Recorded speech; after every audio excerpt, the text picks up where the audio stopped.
ఓం శ్రీ గణేశాయ నమః. శ్రీ గురుభ్యో నమః. శ్రీమాత్రే నమః. సుందరకాండము సర్గా 6 and 7. హనుమంతుడు రావణుని భవనము ప్రవేశించడం. కామరూపము ధరించి హనుమంతుడు చాలా నేర్పుగా మళ్ళీ లంకలో ప్రవేశించాడు. ఈసారి ఆయన రావణుని భవనములోకే వెళ్ళాడు. ఆ భవన ప్రాకారము సూర్యబింబములాగా మెరుస్తుంది. అడవికి సింహములాగా ఘోర రాక్షసుల ఆ భవనానికి కాపలా ఉన్నారు. ఆ భవనములో వెండిని బంగారపువి తోరణాలు ఎన్నో ఉన్నాయి. గొప్ప గొప్ప ద్వారాలు అనేకము ఉన్నాయి. గుర్రాలెక్కి ఏనుగులెక్కి రథాలెక్కి అమాత్యులు అనేకులు భవనము చుట్టూ ఉన్నారు. వారు పులి తోలును సింహాల తోలును నిర్మించిన కవచాలు తొడుక్కొని ఉన్నారు. రథచక్రాల ధ్వని చిత్ర విచిత్రముగా వినబడుతోంది. ఆ భవనములో గొప్ప గొప్ప ఆసనాలు ఎన్నో ఉన్నాయి. అన్నీ బంగారముతో చేసి వాటికి రత్నాలు పొదిగారు. ఎన్నో జాతుల పిట్టలును అక్కడ వేల కొద్దీ ఉన్నాయి. ఎక్కడ చూసినా చక్కని స్త్రీలు అనేక మంది ఉన్నారు. ఎక్కడికి వెళ్ళినా రక్షక పురుషులు అప్రమత్తులై ఉన్నారు. ఆ స్త్రీల భూషణ ధ్వనులు సముద్ర ఘోషలా వినిపిస్తున్నాయి. అంతటా అగరు ధూపాలు గుబాలిస్తున్నాయి. భేరీ మృదంగ ధ్వానాలు శంఖారావాలు శ్రవణానందం కలిగిస్తున్నాయి. ఆ భవనంలో ఎప్పుడూ శివ పూజ జరుగుతూ ఉంటుంది. హోమాలను జరుగుతూ ఉంటాయి. హనుమంతునకు ఆ భవనం లంకా పట్టణానికి ఆభరణముగానే కనబడింది. హనుమ అంగుష్ట మాత్రుడై ఎవరికి కనపడకుండా రావణుని దగ్గర కూడా నిర్భయముగా తిరుగుతూ ఆ భవనము వెతికాడు. అయ్యో, ఎంత తిరిగినా నాకు సీత కనపడకుండా ఉంది. ఆమెనెక్కడైనా కట్టిపడివేశారా? ఏకాంత స్థలములో ఉంచారా? అయ్యో, ఎప్పుడు ఆమెను చూసి ఎరగనే గుర్తించడం ఎలాగా? ఇంగితాకార చేష్టల వల్ల తప్ప నేను ఆమెని తెలుసుకోలేను అనుకుంటూ ఆయన నిర్భయముగా ఆ భవనమంతా గాలించాడు.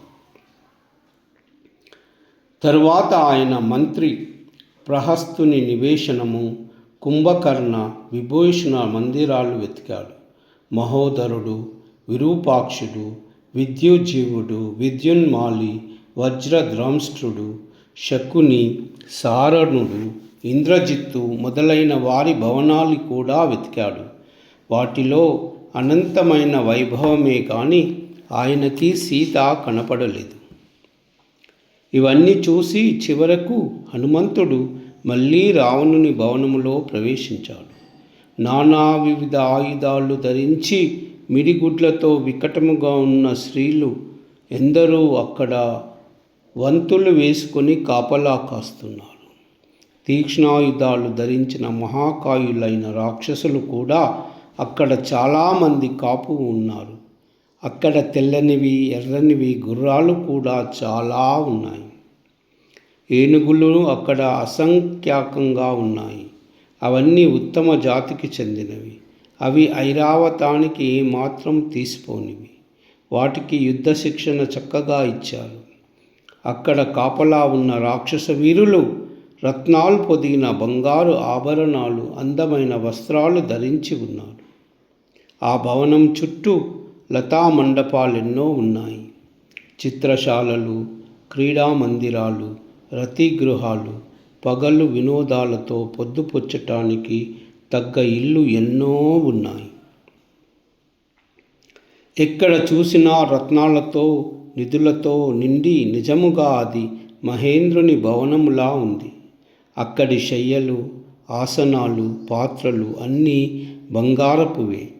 మధుపాత్రలు అంతటా సిద్ధముగా ఉన్నాయి. చందన ధూపాలు, అగరు ధూపాలు సర్వత్రా గుబాలిస్తూ ఉన్నాయి. పువ్వులు, పూలదండలు కుప్ప తెప్పలుగా ఉన్నాయి. అక్కడి దీపాలన్నీ పరిమళ తైలాలతోనే వెలుగుతున్నాయి. కుబేరుని ఐశ్వర్యమంతా అక్కడే స్థిరపడ్డట్టు ఉంది.